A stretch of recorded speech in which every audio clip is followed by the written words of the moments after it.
नमस्कार, मैं आपके साथ अंजना और आप देख रहे हैं संगठन भारत न्यूज। आइए शुरुआत करते हैं आज की खास खबर से। अपहरण के बाद युवक का काटा सिर, आरोपी को पुलिस ने महज 24 घंटे के अंदर किया गिरफ्तार। महाराष्ट्र के छत्रपति संभाजी नगर में एक दिल दहला देने वाली घटना सामने आई है। कुछ दिन पहले यहां लापता हुए युवक राजेश विजय कापसे का सिर कटा शव पुलिस को मिला। राजेश के हत्यारों को पकड़ने में पुलिस को बड़ी सफलता मिली है। शव मिलने के 24 घंटे के अंदर पुलिस ने हत्यारों को पकड़ लिया है। पुलिस अधीक्षक विनायक कुमार राठौड़ ने बताया कि आरोपी का नाम संतोष जगताप है और दूसरे आरोपी को भी जल्द ही गिरफ्तार कर लिया जाएगा। पुलिस ने अपहरण और हत्या का मामला दर्ज कर मामले में आगे जांच कर रही है। महाराष्ट्र के छत्रपति संभाजी नगर से जितेश चौधरी की रिपोर्ट। 10 सप्टेंबर 2024 रोजी करमाड पोलीस स्टेशनच्या हद्दीमध्ये पिंपळगाव पांढरी हे परिसर आहे, सोलापूर धुळे राष्ट्रीय महामार्गावर। त्या ठिकाणी एक शरीरापासून धड वेगळे केलेले मृतदेह मिळाले आहे अशी माहिती मिळाली। त्या ठिकाणी करमाड पोलीस स्टेशनचे स्टाफ त्याचबरोबर एलसीबीचे पूर्ण अधिकारी तात्काळ त्या ठिकाणी रवाना झाले। ॲडिशनल एसपी आम्ही सुद्धा त्याच रात्री तिथे घटनास्थळी भेट दिली। मृतदेह जे पाहिला त्याच्यावरून अंदाजे 30 ते 35 वर्षाचा हा व्यक्ती असावा असा अंदाज होता, परंतु त्याची ओळख काही आम्हाला मिळाली नव्हती।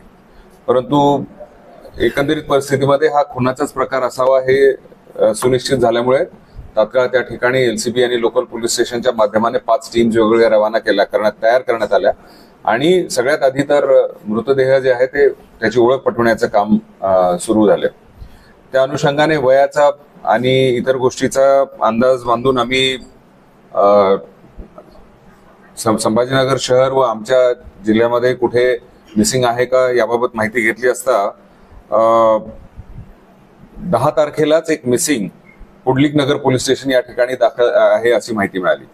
त्या अनुषंगाने सदरचा जो व्यक्ती आहे राजेश कापसे हा असल्याची संभावना शक्यता लक्षात घेता त्याच्या नातेवाईकांना बोलवले। त्यांनी ओळख पटलीवर तो राजेश कापसेच आहे अशी माहिती मिळाली। त्यानंतर तपासाचे चक्र ऑटोमॅटिकली फिरायला लागले आणि मग बाकीचे जे तांत्रिक विश्लेषण आहेत व इतर माहिती आमची खबरी जे आहेत गोपनीय माहिती त्याच्या आधारावर असं एक माहिती मिळाली की दत्ता सुरोसे या व्यक्तीचे त्याचे मागील काही दिवसापासून भांडण होते, काही त्यांच्यामध्ये वाद होते आणि मग अधिक माहिती घेतली असता हे सुद्धा कळलं की दत्ता सुरोसे ज्या दिवशी हा व्यक्ती म्हणजे तसं मिसिंग जी 10 तारखेला दाखल झाली होती तर मिसिंग मध्ये तो 8 तारखेपासून मिसिंग आहे अशी माहिती मिळाली आणि ज्या दिवशी मिसिंग झाली होती तेव्हापासून त्या दिवशी दत्ता सुरोसे आणि संतोष जगताप हे दोघे त्याच्याबरोबर होते अशी माहिती मिळाली। त्या अनुषंगाने दोघांचा तपास करून त्यांची माहिती व ठाव ठिकाणा शोधण्याचा प्रयत्न एलसीबी आणि लोकल पोलीस स्टेशनच्या टीम्स करत होत्या। आम्हाला संतोष जगताप हा मिळाला आणि त्याला अधिक चौकशी केली असता त्यांनी दत्ता सुरोसे बरोबर हा गुन्हा केल्याची माहिती दिलेली आहे आणि मला वाटतं की 24 तासाच्या आत ह्या गुन्ह्याचा उलगडा झालेला आहे। त्यामुळे एलसीबी आणि करमाड पोलीस स्टेशनचे अधिकारी हे अभिनंदनास पात्र आहेत। धन्यवाद।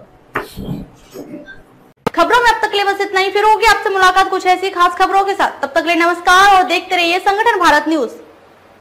अगर आपको हमारी वीडियो पसंद आई हो तो लाइक, कमेंट पर शेयर करें और ऐसी ही खबरों से जुड़े रहने के लिए आप हमारे YouTube चैनल संगठन भारत को सब्सक्राइब कर बेल आइकन को प्रेस करें।